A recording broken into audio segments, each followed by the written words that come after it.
about how to make measurements. In order to do this, you'll want to have explored the metric system units video before starting this one. The thing to know about measurements is that they're always going to include one guess. So they're all of the numbers that you know from whatever device you're using, plus one guess, which means that there is always uncertainty in a measurement. And this is why measurements are also referred to as inexact numbers. Measurements will always include a number and a unit.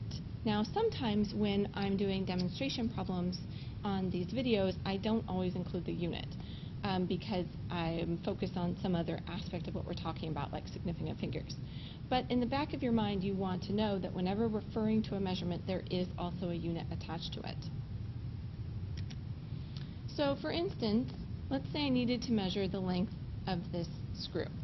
And I can see that the length that I'm going to be measuring in is centimeters, because that shows me here. It's shown to me here. And I also see that I have markings to the 10th milliliter. Each of these, milliliter, 10th centimeter, because there's 10 centimeters between there's 10 marks in between the 4 and the 5 and the 1 and the 2. So we know those are 10th centimeters. So that tells me that I am certain to the 10th centimeter spot, because I know for sure where that is. And as a chemist, we can see, hey, here's the line where I need to measure, and that looks like it's right on the 5.1 centimeter line, which is great. I'm not done though, because every measurement includes one guess. I haven't guessed. I've only written down what the scale tells me. My guess is always going to be one decimal place beyond the scale.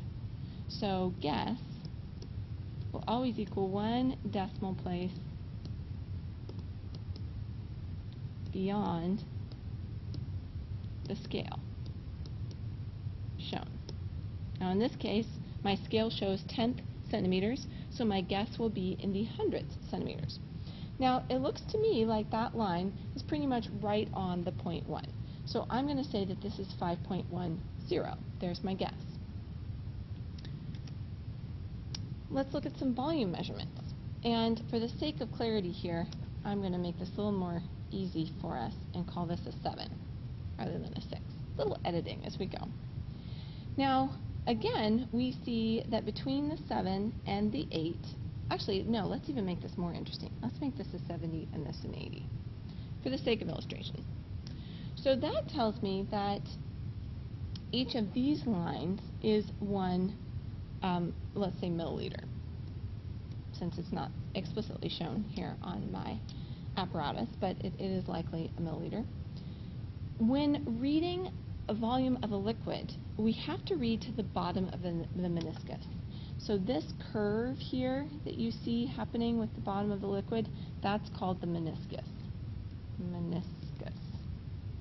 And you want to read right to the bottom of it. My line isn't showing up super great. And that's where we'll read our volume.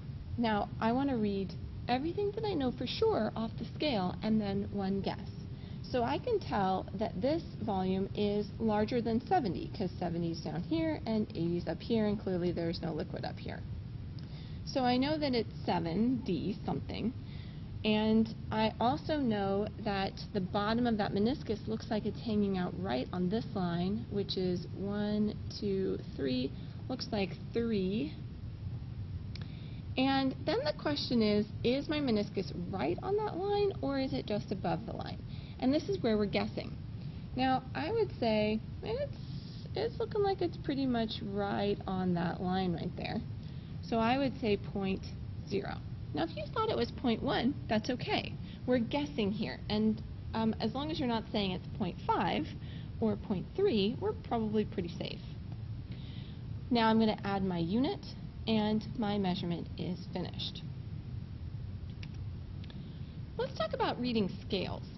So mass is often measured using a scale. And the great thing about scales is they do the guess for you. So when we're making a measurement using a scale, we simply record all the numbers that were given from the scale. So in this case, the scale is reading 96.0 pounds, so we would record our measurement as 96.0 pounds. I don't have to do the estimation because the scale has already done it for me.